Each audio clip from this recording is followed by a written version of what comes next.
खान साहब के non available जो वारंट हैं वो जारी हुए थे और आज वो पेश हुए और नॉन अवेलेबल वारंट जो हैं वो ख़त्म हो गए। तो अब किसी तरह से इस केस के अंदर गिरफ्तारी का खदशा नहीं है। इस केस की थोड़ी सी जो डिटेल मैं आपको बता दूं कि ये तौहीन इलेक्शन कमीशन की कार्रवाई हो रही है। कानूनी तौर पर इलेक्शन कमीशन जो है वो एक अथॉरिटी है, तौहीन की जो कार्रवाई है वो चला नहीं सकता। तौहीन अदालत ज़रूर देखा है लेकिन तौहीन इलेक्शन कमीशन पहली दफ़ा सुन रहे हैं और जो 100 मोटो इसमें लिया गया है, ये 100 मोटो के ज़रिए ये प्रोसीडिंग जो है वो जारी की गई है। 100 मोटो का इख्तियार सिर्फ और सिर्फ सुप्रीम कोर्ट के पास है, इलेक्शन कमीशन के पास 100 मोटो का इख्तियार ही नहीं है। और सेक्रेटरी इलेक्शन कमीशन की तरफ से ये नोटिस भेजा गया है।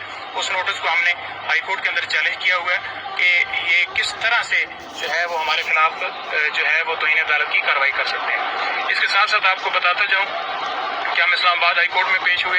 इस्लामाबाद हाई कोर्ट में मुख्तलिफ दरखास्तें थीं जिनमें जो FIA वाली हमारी वो साइबर के हवाले से कि खान साहब को गिरफ्तार न किया जाए, उसमें हमें प्रोटेक्शन मिली है कि किसी तरह से पुलिस जो है या वफाक की कोई अदारा या कोई उसमें गिरफ्तार नहीं कर सकता।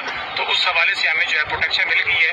खान साहब इंक्वायरी ज़रूर ज्वाइन करेंगे। पहले हम इंतज़ार करें कि हाई कोर्ट से एक फ़ैसला आ जाए कि फ़ैसला क्या आता है। अगर फैसला आता है कि जो है वो जो नोटिस भेजा गया है उसको जो है वो सस्पेंड किया जाता है तो देन उस हिसाब से हम अमल तैयार करेंगे। इसके अलावा हमारी जो दरखास्तें लगी हुई थी 3 क्रिमिनल रिवीजन, उसके अंदर 27 तारीख के लिए नोटिस हो गए हैं और उसके ऊपर आर्गूमेंट्स होंगे। हमने जो सदा की थी कि ये इसके अंदर जो फौरी जो हम रिलीफ मांग रहे थे वो ये था कि हमें इस केस को जो है इस केस के अंदर जो है हमें स्टे दिया जाए, लेकिन वो हमें स्टे नहीं मिला। सिर्फ और सिर्फ 27 के लिए ये अडजर्न हुआ है।